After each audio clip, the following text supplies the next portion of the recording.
Okay, just a quickie to record the day's progress. I still don't have servos, so I've been working on a couple of things, a couple little details I've been meaning to get to.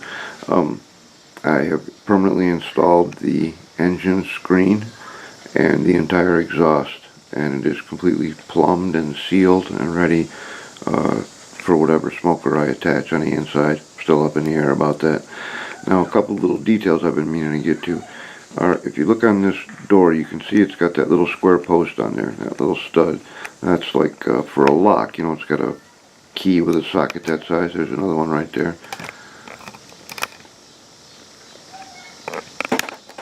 Hard to see right next to the handle. There's one in plastic right there. Now, I had two of them that were cast into the upper hull like that were messed up, like the brass bolt heads. They were basically just little blobs. So I just kind of made my own to take their place. I just made it out of styrene, round disc. I broke out the old Waldron punch from the aircraft days, and some 2.5 by 2.5 square styrene rod, and just kind of trimmed it, shaped it a little bit with the sanding stick to get the curve, and so both of those got replaced. There's just, 1,000 little details on any project like this. You guys know how it is.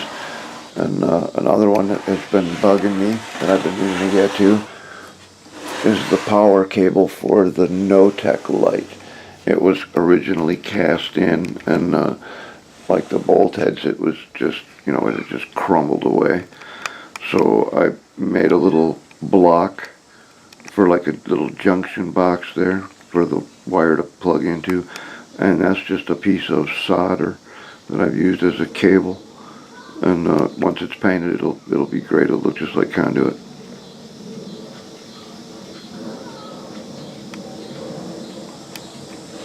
It's pretty cool to have a cannon sticking out the front of that, even if it's still not the right one.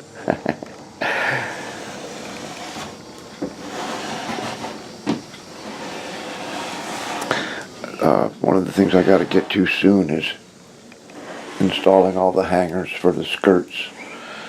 I'll leave that till towards the end though. But the back end is starting to come together pretty nice.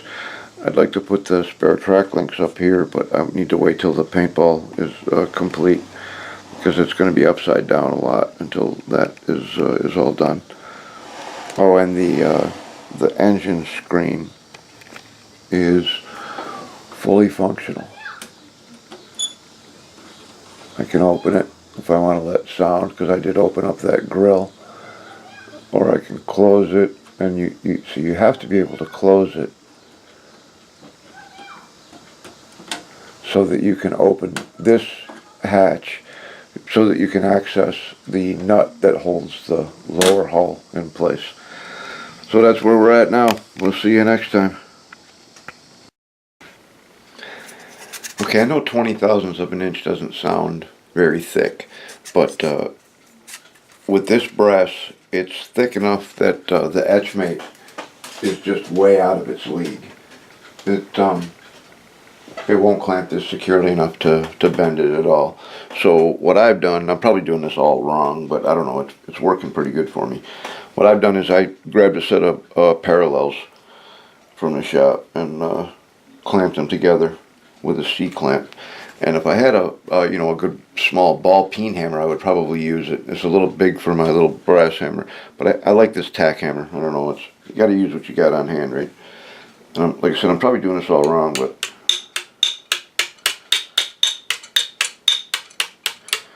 I just keep it in the parallels and just very, very slowly.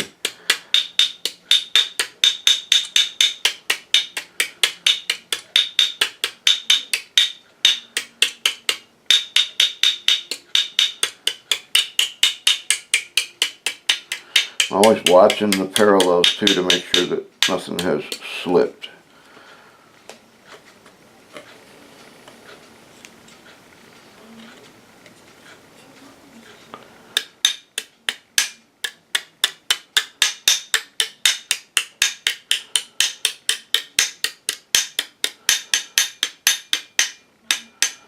Like I said, I'm probably doing this all wrong. The experts are probably going to say, I can't believe that worked.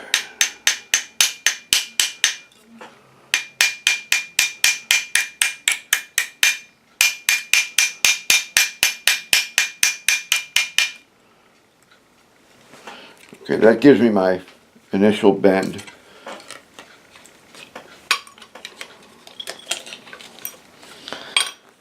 And from there I can pretty much tweak it in, you know. A pair of pliers, sometimes you can just, you know, use your hands.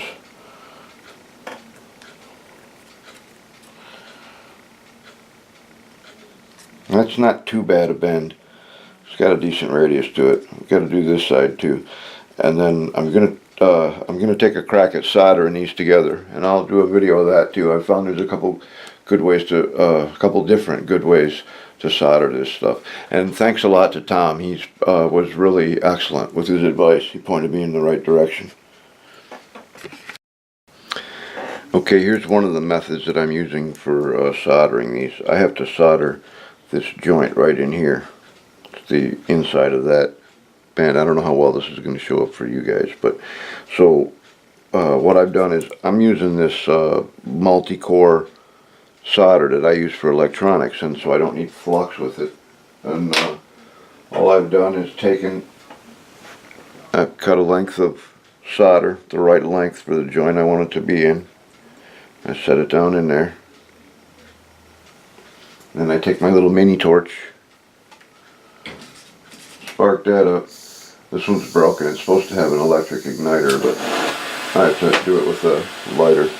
Okay, and then I just heat up the other side of the,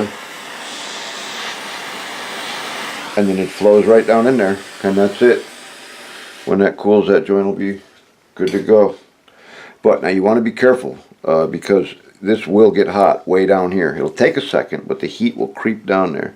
It's starting to right now. And then after soldering, you can, you know, file or sand or whatever you want to do with the solder. And if you're going to take on something like this with the photo etch brass, and there's a couple of tools that I really recommend. One is this. These are rail nippers from the model railroad guys, so they're made to cut that brass rail that they use for model railroads. And another thing that I find really valuable, because all the little nuts and bolts, is I picked up a set of metric nut drivers. These go from 3mm to 5mm, and the 3mm is what I use on the bolt heads. All of these bolt heads are 3mm. Okay, and I've gotten the other mud guard bent.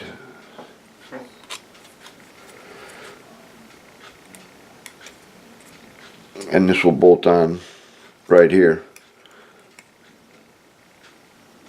This will bolt on right here, and then it gets attached to the tank just like that. This is the right side, or you know, if it was a card, American card would be passenger side, British card would be driver side.